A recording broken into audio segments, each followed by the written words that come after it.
No honey poured, no syrup stream, just coffee fruit that shapes the dream. Skin comes off, sweet layers stay, drying slow in golden rays. Yellow, red or black we find, balance blooms in every grind. PASA Coffee, sip and see, sweet and smooth in every seed. From Dubai we show the way, better coffee starts today. PASA Coffee Podcast. Episode 8. Welcome to this deep dive into the PASA Coffee Beginner Series. Today we are extracting the absolute most crucial insights from episode 8 of their curriculum. Yeah, it's a really great one. It is, right. And our mission today is basically to decode one of the most misunderstood yet completely delicious methods of preparing coffee, the honey process. Oh, absolutely. It's such a fascinating topic. It really is. Yeah. And the source material actually poses this brilliant question right at the top, which I think is just the perfect hook for us. It asks, have you ever tasted a coffee that feels naturally sweet, smooth and balanced, almost like honey, but without any honey actually being added? Yeah, and I want to jump in right there, actually, because we need to immediately clarify the biggest misconception about this. Right, the name itself. Exactly. There is absolutely zero real honey involved in this process. None. No bees. No bees, no infused syrups, no artificial flavorings, nothing like that. The profound sweetness and that smooth texture, it comes entirely from the natural coffee fruit and how it's dried. Okay, let's unpack this, because I know when you see honey process on a bag, it's super easy for a beginner to just assume it's a flavored coffee. Right? Oh, completely. It's a very common mistake. But this processing method is essentially this beautiful bridge between intense fruity coffees and super clean, bright coffees.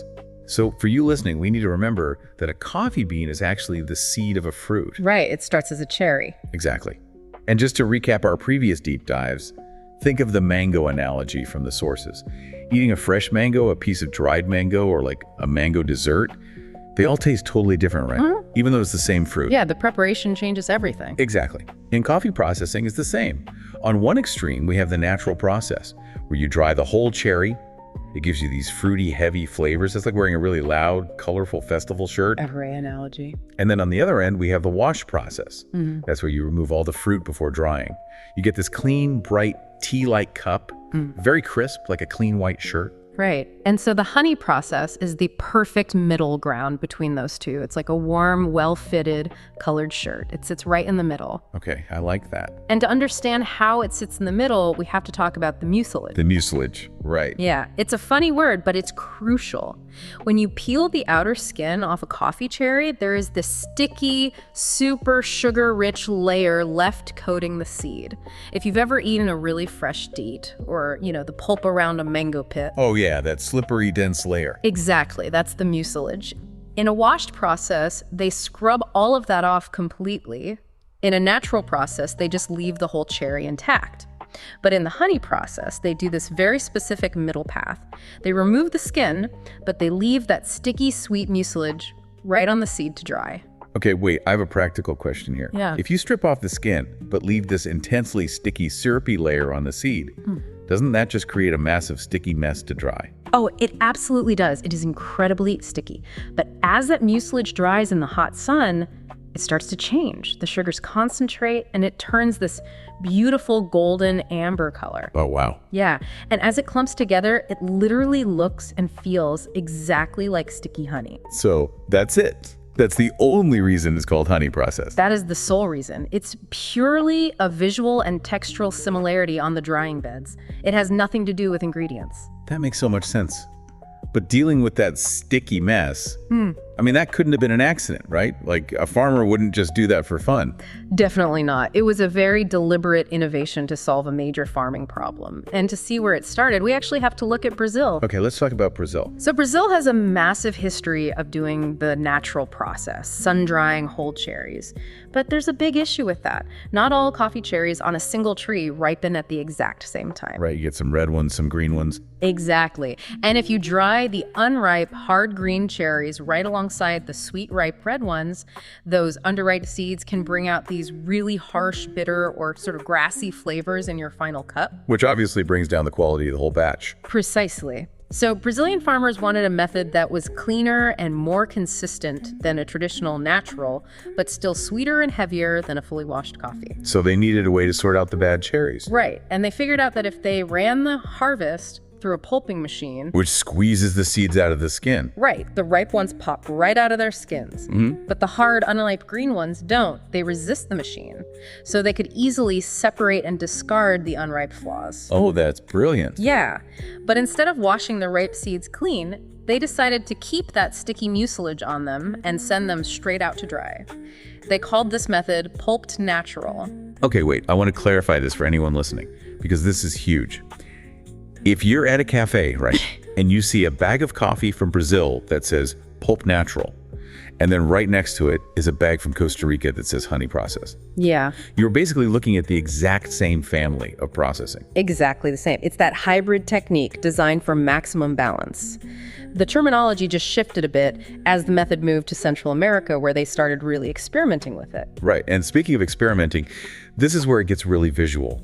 Because if you look at a bag of honey processed coffee today, it almost always specifies a color. Yes, yellow, red, or black. Right. So the seed is covered in this sticky mucilage.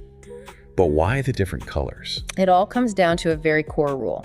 The color depends entirely on two things: exactly how much mucilage the farmer leaves on the seed and how long it takes to dry. Okay, I want to use an analogy here from the sources that really help me. Think about cooking onions. Oh, the onion analogy is perfect. Right, because if you take raw onions and you cook them quickly over high heat, they stay kind of sharp, they stay light in color, and they have that crisp bite.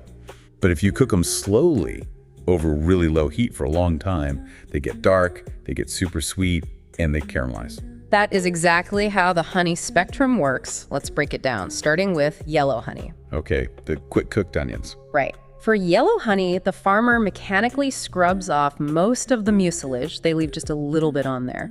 Because there's less sticky mass and less moisture, it dries pretty fast in the sun, usually about 8 to 10 days. So what does that do to the flavor? It tastes much cleaner and brighter. It leans closer to a washed coffee, but with a nice, soft sweetness. Got it. So then we move to red honey, which I'm guessing is the middle ground. Exactly. For red honey, they leave about half of the mucilage on the seed. More moisture means it takes longer to dry, usually 12 to 15 days. So it gets a bit more of that cooking time. Yes, the sugars have more time to oxidize, so the flavor gets sweeter, the body gets rounder. It's incredibly balanced. You start getting notes of brown sugar or red apple. Okay, so that brings us to the extreme end. Black honey. Black honey, this is where they leave almost all of the mucilage on the seed. It is completely coated in this thick, sugary gel, and because of all that moisture, it is the slowest to dry. We're talking 20 to 30 days out on the patios. Oh, an entire month. Yeah, and what's fascinating here is the sheer amount of intense labor required for black honey, because you have all this wet sugar sitting in the tropical heat. I mean, that sounds like a recipe for mold. It is highly risky. The farmer must constantly turn the sticky beans by hand. If they stop, the beans clump together into a solid wreck. They don't dry evenly, and they rot. It requires immense skill and constant vigilance to prevent mold. But the flavored payoff must be worth it. Oh, definitely. A good black honey has a heavy body, deep, syrupy sweetness, and really intense fruit flavors. It leans much closer to a natural processed coffee. Okay, so a quick memory trick for you listening. Yellow leans washed, black leans natural, and red is right in the perfectly balanced middle. That is the best way to remember it. Awesome. So knowing the farmer struggle is genuinely fascinating, but let's bring it back to the consumer. How do you actually apply this knowledge when you're, say, standing in a coffee shop right here in the UAE? That's the ultimate question, right? Exactly. So let's run through some practical scenarios. Say you're hanging out in Bur Dubai, or maybe grabbing a coffee in Karama, Dinira, Jumeirah, or Sharjah. If it's a hot afternoon and you want something really clean and refreshing, maybe a V60 pour over, which one are you buying? For a clean, refreshing V60, you definitely want to buy a yellow honey. It's going to have that bright clarity you want, but without being aggressively acidic. Okay, what if it's the morning and I really just want a sweet, balanced, flat white? Then you go for the red honey. Because of the middle ground. Exactly. The extra caramelization in the red honey pairs beautifully with steamed milk. It gives you a really comforting, sweet cup. Okay, final scenario. I want a syrupy, dessert-like espresso. Really rich, but I absolutely refuse to add sugar to it. And you need the black honey. Ah, because of all that heavy mucilage. Right.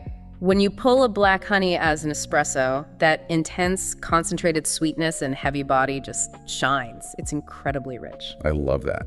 Okay, so say we buy the beans and take them home. Do you have some actionable brewing tips?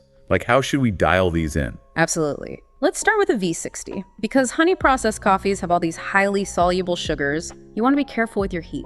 Start with a medium grind and use water that's around 90 to 94 degrees Celsius. Don't use boiling water. Right, you don't want to burn off those delicate flavors. But let's say I brew it, right? I follow your advice, I take a sip, and it tastes too sharp.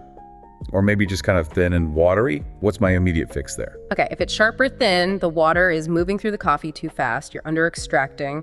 The easiest fix is to grind finer. Grind finer, right? Yeah, or you can pour slightly slower to increase the contact time. Now, if the opposite happens, if it tastes really bitter, heavy, or muddy, Then I over-extracted. exactly. So you just grind coarser to let the water flow faster. What about for espresso? For espresso, honey coffees are amazing but dense. A really great starting point is an 18-gram dose in, yielding 36 grams of liquid out. The classic 1-to-2 ratio. Yep. But remember, the numbers are just a guide. Let your tongue, not just the numbers, be the final judge. If it needs to be a bit sweeter, maybe pull it a little longer. I think that's such good advice. Now, before we send everyone off to their kitchens to start brewing, it's time to clear up some common mistakes and give you listening a practical mission. I love a good myth-busting session. Oh, it's necessary. Let's rapid fire debunk some stuff. Mistake number 1, people think darker, like a black honey, is automatically better quality than a yellow honey. Yeah, that's just false. Black honey is harder to make sure, but if you prefer a clean, bright cup of coffee, you will like the yellow honey better.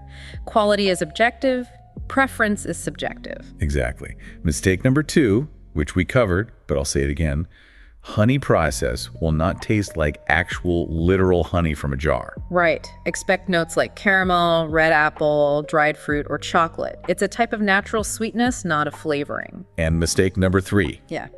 processing is only one part of the final flavor. It's a huge part, but yes, the roast level, the freshness of the beans, the water you use, and your grinder, they all still matter immensely. Which perfectly leads into our practical exercise for this deep dive, because hearing us talk about it is one thing, but tasting it is where it really clicks. Absolutely. So here is your simple mission. Go buy 1 bag of honey processed coffee, look at the color on the label, brew it at home, and I want you to grab a notebook and write down 5 specific things. 5 things. Okay, what are they? First, rate the sweetness level. Second, describe the body. Is it thin like water or heavy and syrupy? Third, try to pick out any specific fruit notes. Like apple versus plum. Exactly. Fourth, pay attention to the finish. Does the flavor linger? And finally, number 5, try a sip of it black and then try it with a splash of milk to see how the profile changes. That is such a good exercise. And honestly, this hands-on tasting, where you're adjusting your grinder, pulling a shot, and physically tasting the difference side by side, that is exactly what they teach at the PASA Coffee Masterclass down in Bur, Dubai. It really is the best way to learn. Once you taste that sudden burst of sweetness because you adjusted your grind, you never forget it. Totally. All right, it is time for the official episode quiz to see if the core concept stuck. Ready? Lay it on me. What are the 2 specific things that decide whether a coffee becomes a yellow, red, or black honey? That would be the exact amount of sticky mucilage left on the bean by the farmer, combined with the total drying time out in the sun. Nailed it. So just to quickly summarize our journey today, the honey process is the ultimate bridge between the bright clarity of a washed coffee and the heavy sweetness of a natural. Yep, the perfect middle path. And it requires immense, unbelievable skill from the farmer to manage that sticky mucilage without ruining the crop. It's agricultural risk management at its finest. It really is. Yeah. And, this biochemical balancing act sets us up perfectly for episode 9. If you think managing sticky beans on a patio is intense, wait until our next deep dive. We're exploring wild experimental methods like anaerobic fermentation and carbonic maceration. Oh, those are mind-blowing. Sealing coffee in oxygen-free tanks, Let's do it. it completely changes what coffee can taste like. It's going to be awesome. But before we wrap up today, do you have a final thought to leave the listener with? I do, actually. Next time you take a sip of a perfectly sweet, balanced, honey-processed coffee, I just want you to take a second to think about the invisible labor behind it. The foreigners out on the patios. Exactly.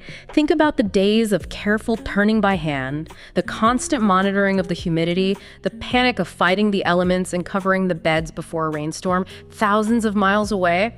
All of that intense labor just to give you that incredible natural sweetness without adding a single grain of sugar. It really gives you a new appreciation for the cup. Better coffee starts with better understanding. Absolutely. Thanks for listening, and we'll catch you on the next Deep Dive.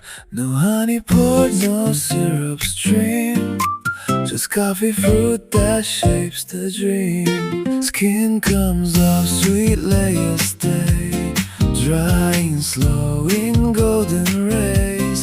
Yellow, red or black we find, balance blooms in every grind. PASA Coffee, sip and see, sweet and smooth in every seed. From Dubai we show the way, better coffee starts today. PASA Coffee Podcast. Episode 8.